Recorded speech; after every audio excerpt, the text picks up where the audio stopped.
बिस्मिल्लाहिर्रहमानिर्रहीम इय्याका नअबुदु व इय्याका नस्तईन।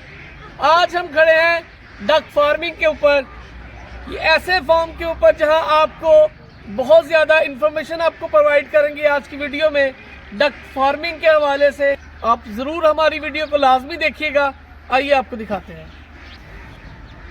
अब हम खड़े हैं जी जो डक के फार्मर के ऑनर हैं राना अब्दुल रहमान साहब के पास, और उनसे आज मुलाकात करते हैं और उनसे पूछते हैं कि डक फार्मिंग पाकिस्तान में प्रमोट क्यों नहीं हो रही और इसके जो बेनिफिट्स हैं क्या किसी प्रॉफिटेबल है भी कि नहीं है।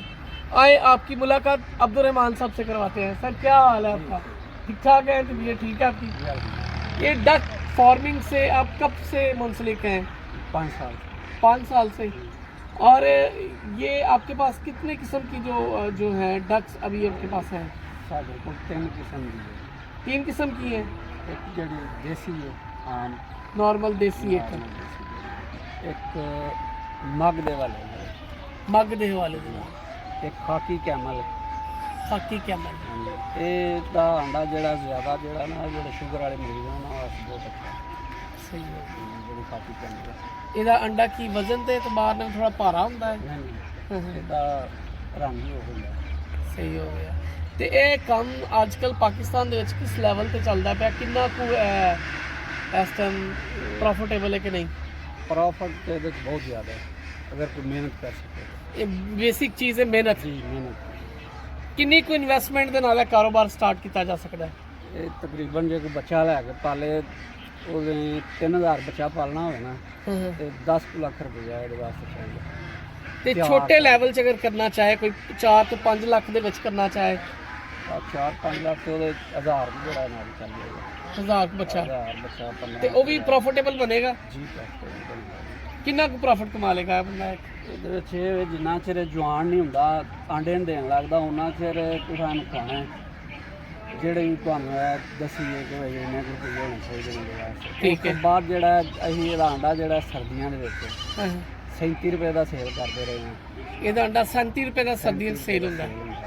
ਹੁਣ ਜਿਹੜਾ 30 ਰੁਪਏ ਦਾ ਅਗਰ 3000 ਬਤਾ ਕੇ ਸਾਡੇ ਕੋਲ ਅੱਛਾ। ਇਹਦੇ ਵਿੱਚੋਂ 2000 ਵੀ ਆਂਡਾ ਨਿਕਲਿਆ ਰੋਜ਼ਾਨਾ ਦਾ। ਠੀਕ ਹੈ। ਤੇ ਅੰਦਾਜ਼ਾ ਕਰ ਲਓ ਇਹਦਾ ਕਿੰਨੀ ਰਕਮ ਬਣਦੀ ਹੈ। ਤਕਰੀਬਨ 2000 ਨੂੰ ਤੁਸੀਂ 37 ਰੁਪਏ ਨਾਲ ਮਲਟੀਪਲਾਈ ਕਰੋ ਤੇ ਉਹਦਾ ਇਕੁਅਲ ਕੀ ਤਕਰੀਬਨ 70,000 ਦੇ ਕਰੀਬ ਦਿਨ ਦੀ ਪ੍ਰੋਫਿਟ ਹੈ। ਹਾਂਜੀ ਮਾਸ਼ਾਅੱਲਾ ਕਾफ़ी ज़्यादा प्रॉफिटेबल काम है।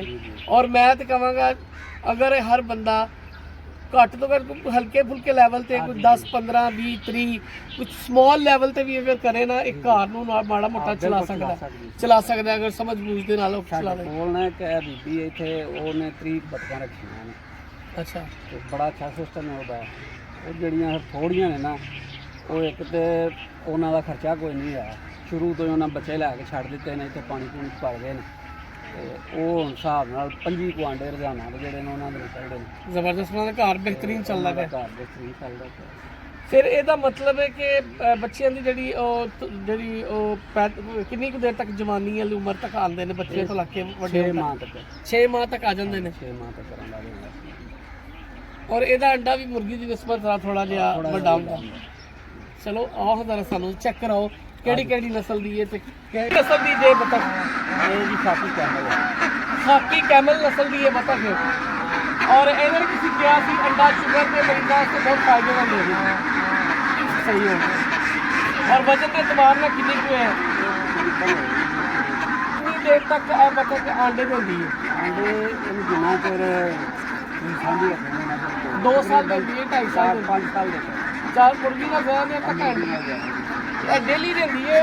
डेली दे दिए तकरीबन जी 4-5 दिन को बाद अपना कर समझ लो कि होए भी 6000 रुपये तक रखते हैं ना 2500 अंडा हो गए बीमार जी इन्हों के कोल नस्ल है देसी नस्ल की बतख है। और यह भी अगर शक्ल एतबार से देखा जाए तो है तो वैसे सेम ही ने मगर इन्हों के कलर जोड़े ने वो मुख्तलिफ ने। ये पहचान होंगी है कि मुख्तलिफ किस्म दी बतखा ने। और ਇਹਦਾ ਫਾਇਦਾ ਕੀ ਜੇ ਇਹਦਾ ਅੰਡਾ ਇਹ ਕੀ ਇਤਮਾਨ ਹੈ ਜ਼ਿਆਦਾ ਕੁਆਂਟੀਟੀ ਦਾ ਅੰਡਾ ਦਿੰਦੀ ਹੈ? ਉਹਦੀ ਨਿਸਬਤ ਹੈ और यह देखो जी एक मगनी है। मगनी ये भी बतख है नारे के मादा एक बतख बतख ठीक हो गया ਤੇ ਇਹਦਾ ਅੰਡਾ ਉਹਨਾਂ ਦਾ ਕੀ ਇਹਦਾ ਸਾਈਜ਼ ਥੋੜਾ ਵੱਡਾ ਹੈ ਇਹਦਾ ਸਾਈਜ਼ ਵੱਡਾ ਹੈ, ਇਹਦਾ ਅੰਡਾ ਵੀ ਵੱਡਾ ਹੈ। ਇਹਦਾ ਅੰਡਾ ਵੀ ਵੱਡਾ ਹੈ ਸਹੀ ਹੋ ਗਿਆ ਇਹਦਾ ਇਹ ਵੇਖੋ ਜੀ, ਇਹ ਜਿਵੇਂ ਜੰਗਲੀ ਜਾਨਵਰ ਹੈ ਨਾ ਇੱਥੇ, ਹਾਂ ਹਾਂ ਉਹਦੇ ਤੋਂ ਬਰੀਡ ਕੀਤੀ। ਸਹੀ ਹੈ ਐਕਸ ਮਿਕਸਰ ਤੋਂ ਬਰੀਡ ਹੋਈ ਹੈ ਮੇਨ ਬਤਖ ਤੋਂ ਬਰੀਡ ਨਹੀਂ ਹੋਈ ਇਹ ਵੇਖੋ ਨਾ ਇਹਨੂੰ ਇਹਦਾ ਲਾਲ ਵੀ ਇਹਦਾ ਵੱਧਦੀ ਜਾਂਦੀ ਹੈ ਨਾ ਜੋ ਗੁੱਸਾ ਹੈ ਇਹ ਕੱਟਦੀ ਵੀ ਹੈ ਬੰਦੇ ਨੂੰ ਸਹੀ ਹੈ ਤੁਹਾਡੇ ਕੋਲ ਇੱਥੇ ਨਰ ਤੇ ਮਾਦੇ ਦੀ ਪਹਿਚਾਣ ਕਿਸ ਤਰ੍ਹਾਂ ਤੁਸੀਂ ਕਰਦੇ ਹੋ ਮਾਰ ਤੇ ਮਾਦੇ ਜੀ ਇਹ ਜੀ ਜਿਹੜੀ ਬਲੈਕ ਇਹਨਾਂ ਨੇ ਪਹਿਲੇ ਦਿਖਾਈ ਹੈ ਇਹਨੂੰ ਮਗਰੀ ਕਹਿੰਦੇ ਨੇ ਔਰ ਮਗਰੀ ਇਹ ਉਹਦਾ ਨਰ ਵੇ ਤੇ ਨਰ ਜਿਹੜਾ ਹੈ, ਉਹ ਜ਼ਿਆਦਾ ਗੁਸੀਲਾ ਵੀ ਹੈ ਉਹਦੇ ਗੁੱਸਾ ਵੀ ਵੇਖੋ ਜਿਸ ਤਰ੍ਹਾਂ ਉਹਨੂੰ ਕੋਈ ਫੜਦਾ ਹੈ ਜਾਂ ਕੈਪਚਰ ਕਰਦਾ ਹੈ ਤਾਂ ਉਹਦੇ ਰੈਡਨੈਸ ਜਿਹੜੀ ਨਾ ਸੁਰਖੀ ਜਿਹੜੀ ਉਹ ਜ਼ਿਆਦਾ ਵੱਧਦੀ ਜਾਂਦੀ ਹੈ ਇਹ ਅੱਲਾ ਦੀ ਬਣਾਈਆਂ ਹੋਈਆਂ ਚੀਜ਼ਾਂ ਦੇ ਅਸੀਂ ਕਿਸ ਤਰ੍ਹਾਂ ਐਕਸਪਲੇਨ ਕਰ ਸਕਦੇ ਹਾਂ ਕਿ ਉਹ ਜ਼ਾਤ ਹੀ ਜਾਣਦੀ ਹੈ ਇਸ ਨੂੰ ਬਿਹਤਰ ਮਾਸ਼ਾਅੱਲਾ